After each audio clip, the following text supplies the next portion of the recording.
तो bankers algorithm deadlock avoidance के लिए यूज करते हैं। यहाँ पर डेडलॉक अवॉइडेंस के लिए बैंकर्स एल्गोरिथम हमें ये बोलता है कि अगर सपोज करिए आपके पास कुछ रिसोर्सेज अवेलेबल हैं और वो रिसोर्सेज की हमारे पास number of those resources is also available, like कि हमारे पास R1 जो है वो 5 अवेलेबल है, R2 हमारे पास 4 है, R3 हमारे पास 1 है। इसके अलावा हमारे पास कुछ करेंटली 3 प्रोसेस है, P0, P1, P2। ये एग्जीक्यूशन के लिए इन रिसोर्सेस की डिमांड करेंगी और जो इनिशियल हमारे पास वैल्यू रहेगी कि इनिशियली ये P0, P1 और P2 प्रोसेस ने कौन कौन से रिसोर्सेस R1, R2, R3 कौन कौन से रिसोर्सेस कितने ऑक्यूपाई करे हुए हैं। तो उस कंडीशन पे हम डिसाइड करेंगे कि नाउ अब हमारे पास रेस्ट अवेलेबल रिसोर्सेज कितने हैं। और ऐसा तो नहीं है कि वो रिसोर्सेज जो उन प्रोसेस ने होल्ड किए हैं वो उन रिसोर्सेज को लेके एग्जीक्यूशन कंप्लीट कर ले, उसको फ्यूचर में वापस से उन रिसोर्सेज की जरूरत पड़ सकती है और इस बार वो क्वांटिटी चेंज हो सकती है।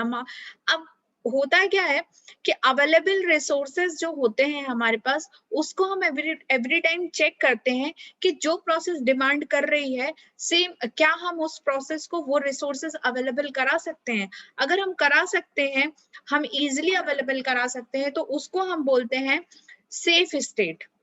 इन केस कि हमने वो रिसोर्सेज उसको हम इजीली अवेलेबल नहीं करा पाए, हमारे पास जो रिक्वेस्टेड रिसोर्सेज हैं वो हमारे अवेलेबल रिसोर्सेज के अकॉर्डिंग नहीं है, तो उसको हम बोलते हैं अनसेफ स्टेट। अनसेफ स्टेट का मतलब ये होता है कि वहां पर प्रोबेबिलिटी ऑफ डेडलॉक फ्यूचर में हो सकता है। ठीक है, तो बैंकर्स एल्गोरिथम जो होता है वो इसी पे बेस्ड होता है कि जो हम चेक करें एवरी टाइम कि हमारे पास जो रिसोर्सेज हैं उसमें एलोकेटेड रिसोर्सेज कितने प्रोसेस को करेंटली अभी एलोकेटेड है। अवेलेबल रिसोर्सेज मतलब कितने रिसोर्सेज अभी स्टिल हमारे पास अवेलेबल हैं जो कि किसी प्रोसेस ने यूज नहीं किए हैं। तो ये डिफरेंट हमारे को यहाँ पे बैंकर्स एल्गोरिथम में कुछ पैरामीटर्स हैं जिनको याद रखना पड़ता है। Max, allocated and available. What is max? How much of each resources each process could possibly requested. Means suppose we have maximum value of R1 is 5। अगर R1 की मैक्सिमम वैल्यू 5 है तो किसी P1 ने R1 के 2 R1 use किए हैं, P2 ने 3 R1 यूज किए हैं, तो P1 और P2 ने ही R1 को पूरा यूज कर लिया, टोटल 5 था तो टोटल 5 इन्होंने यूज कर लिया। अब नेक्स्ट जो अगर P3 कोई प्रोसेस आती है उसके लिए R1 अवेलेबल क्या रहेगा? 0, क्योंकि उसकी मैक्सिमम वैल्यू 5 थी, 3 उसको P2 ने ऑक्यूपाई कर लिया और 2 उसको P1 ने ऑक्यूपाई कर लिया। So for P3 available resource जो है R1 उसकी वैल्यू 0 रहेगी। तो ये तीनों में डिफरेंस होता है। मैक्स मतलब हाईएस्ट कितने किसी एक पर्टिकुलर रिसोर्स की कितनी वैल्यूज हैं जो आप रिसोर्सेस प्रोसेसेस को अवेलेबल करा सकते हैं। एलोकेटेड मींस अभी करेंटली किन प्रोसेसेस ने कौन कौन से रिसोर्सेज होल्ड करके रखे हैं, उनका नंबर क्या है, मतलब how much of each resources. अगर P1 R1 की वैल्यू 5 है, मतलब R1 जैसे 5 रिसोर्सेज हैं, तो उन 5 रिसोर्सेज में से P1 ने 3 ऑक्यूपाई करे हैं या 2 ऑक्यूपाई करे हैं, तो हर एक रिसोर्सेज के लिए करेंटली किस किस प्रोसेस ने कितने नंबर ऑफ रिसोर्सेज हर एक रिसोर्स के ऑक्यूपाई किए हैं, उसको हम बोलते हैं allocated. And what is available resource? Available मतलब कि जितने उन्होंने प्रोसेसेस ने रिसोर्सेज होल्ड किए हुए हैं, इसके अलावा रेस्ट हमारे एरे में, अवेलेबल एरे में कौन कौन से रिसोर्स अभी अवेलेबल हैं जो कि हम फ्यूचर में किसी प्रोसेस को, अगर कोई प्रोसेस डिमांड करती है तो हम पहुंचा सकते हैं, और वो कितने, उनका काउंट क्या है। मतलब अगर R3 3 अवेलेबल है और अगर कोई प्रोसेस आती है जो कि R3 का सिर्फ 1 यूज करना चाहती है, तो क्या हम उसको दे सकते हैं? यस, हम दे सकते हैं। बट प्रॉब्लम क्या होती है, एरे के अंदर R3 सपोज 1 अवेलेबल है और P3 ने या कोई भी प्रोसेस ने R1 की डिमांड कर दी 2, तो क्या उस कंडीशन में हम उसको R1 अवेलेबल करा पाएंगे? नहीं करा पाएंगे। तो ये कहलाती है अनसेफ स्टेट। क्लियर हुआ?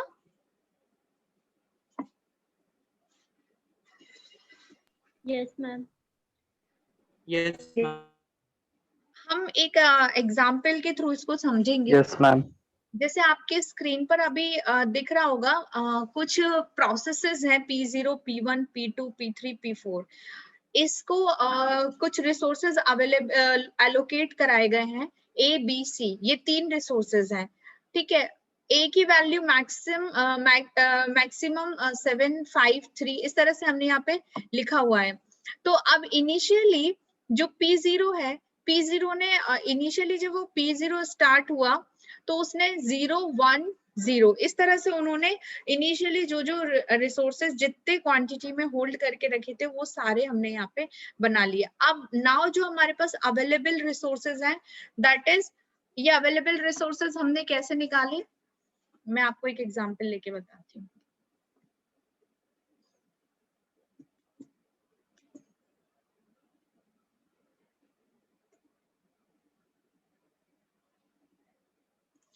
फॉर एग्जाम्पल हमारे पास R1, R2,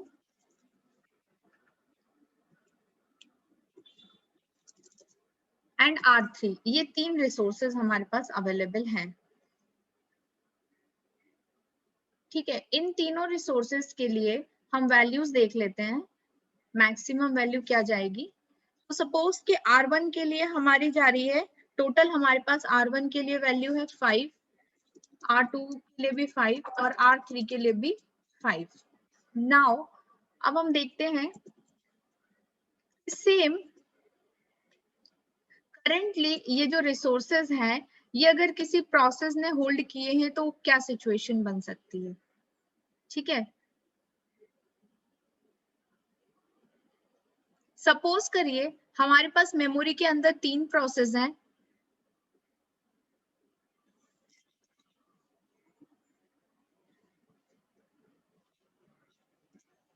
पहली प्रोसेस है हमारी P1,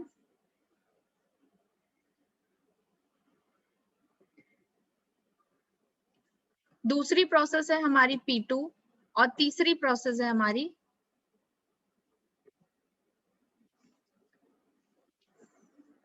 ये इस तरीके से 3 प्रोसेस हमारी मेमोरी के अंदर हैं जिनको एग्जीक्यूट होना है और इन्होंने रिक्वेस्ट की है इनिशियली, इनको कैसे जरूरत है रिसोर्सेस की। P1 को एग्जीक्यूट होने के लिए रिसोर्स R1 1 की जरूरत है, रिसोर्स R2 2 की जरूरत है और रिसोर्स R3 1 की जरूरत है। सेम अगर हम P1 का देखें तो P1 को एग्जीक्यूट होने के लिए R1 की 2 जरूरत है, R2 की 0 है और R1 की 1 है। उसी तरह से अगर हम फॉर P2 वैल्यूज देखते हैं तो P2 को एग्जीक्यूट होने के लिए रिसोर्स R1 की जरूरत है 2 और R2 की जरूरत है 2 और R3 की जरूरत है 1। अब अगर हम ये चार्ट कंसीडर करते हैं, स्क्रीन क्लियर है स्टूडेंट्स आप लोगों को? Yes ma'am. Yes ma'am. अब जरा ध्यान से देखना, हमारे पास ये जो मैंने लिया हुआ है this is the value of available, this is the value of total resource,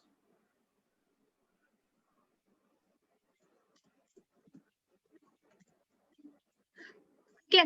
अब आप एक चीज देखो यहाँ पे कि अगर हमने टोटल रिसोर्स हमारे पास 555 थे और अगर हमने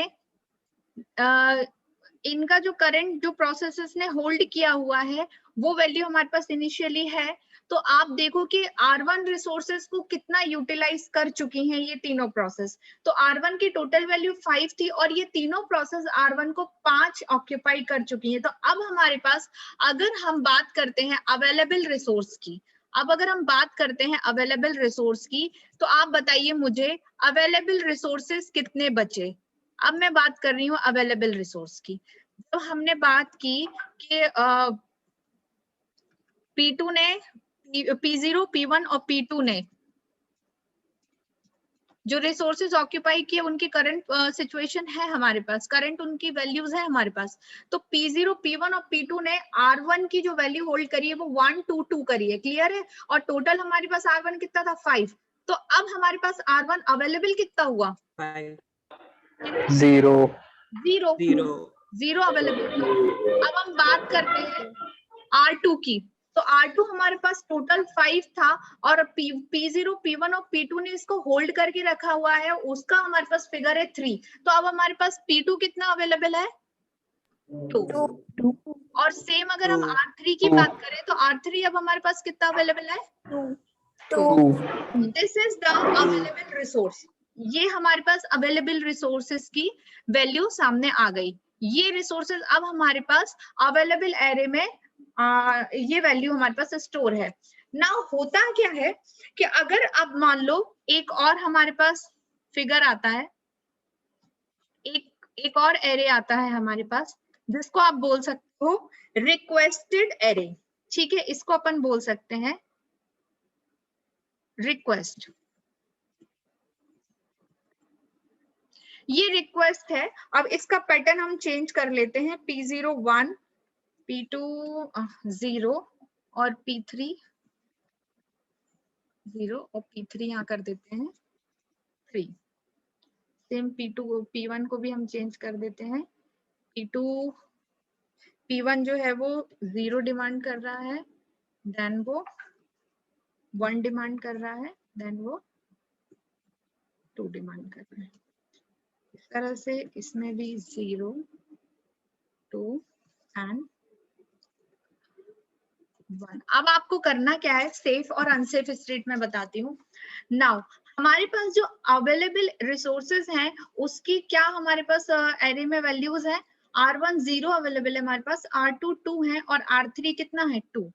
P0 ने रिक्वेस्ट की, फर्स्ट उसकी रिक्वेस्ट क्या आई कि उसको R1 1 अवेलेबल चाहिए एग्जीक्यूशन के लिए, क्योंकि करंटली जो प्रोसेसेस रिसोर्सेज को होल्ड करती हैं उनसे वो सक्सेसफुली एग्जीक्यूट नहीं हो जाती हैं। Initially this is the initial value कि वो ये रिसोर्सेज को होल्ड किए हुए हैं, बट उनको फ्यूचर में वो वैल्यू चेंज भी करनी पड़ती है अगर उनका एग्जीक्यूशन उन्हें करना है तो। अब जो नेक्स्ट रिक्वेस्ट आई वो हमारे स्क्रीन पर जो दिख रही है वो है P0 की 1 है, R1 के लिए, R2 के लिए 0 है और R3 के लिए 3 है। अब मुझे ये बताइए कि जो हमारे अवेलेबल रिसोर्सेज हैं उनमें से क्या हम P0 को सेटिस्फाई कर सकते हैं? क्या हम नो मैम नहीं कर सकते, क्योंकि No, ma'am. P0 को R1 1 चाहिए और R1 हमारे पास अवेलेबल कितना है? 0। 0 ठीक है, 0 हम अब P0 को हम सेटिस्फाई नहीं कर सकते। अब हम आएंगे P1 पे। P1 की जो रिक्वेस्टेड है वो 0 1 2 है, तो क्या हम P1 को सेटिस्फाई कर सकते हैं? यस मैम हमने P1 को Yes. सेटिस्फाई कर दिया। ठीक है, अब होता क्या है, जैसे ही हमने P1 को ये रिसोर्सेज अवेलेबल कराए तो अब हमारे पास जो रिसोर्सेज बच गए वो क्या बच गए? सिर्फ एक ही रिसोर्सेज बच गया, R2 1 बच गया ना। यस मैम होता क्या है कि जैसे ही हमने ये रिसोर्सेज P1 को अवेलेबल कराए तो P1 सक्सेसफुली एग्जीक्यूट हो गया और इसने जो इनिशियली रिसोर्सेज लेके रखे थे वो भी उसने रिलीज कर दिए।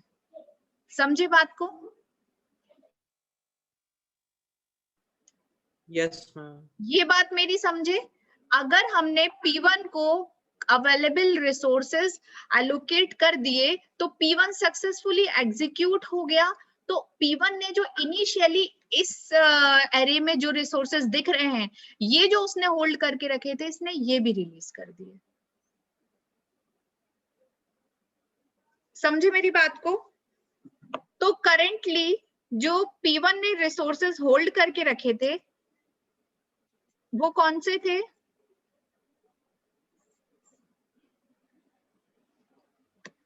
करेंटली जो P1 ने रिसोर्स होल्ड करके रखे थे वो P1 के लिए वो थे 2 0 और 1, और हमने इसको ये वाले रिसोर्सेज 0 1 और 2 ये भी प्रोवाइड करा दिए, तो यहाँ पे इसको ये भी लिख देंगे हम 0 0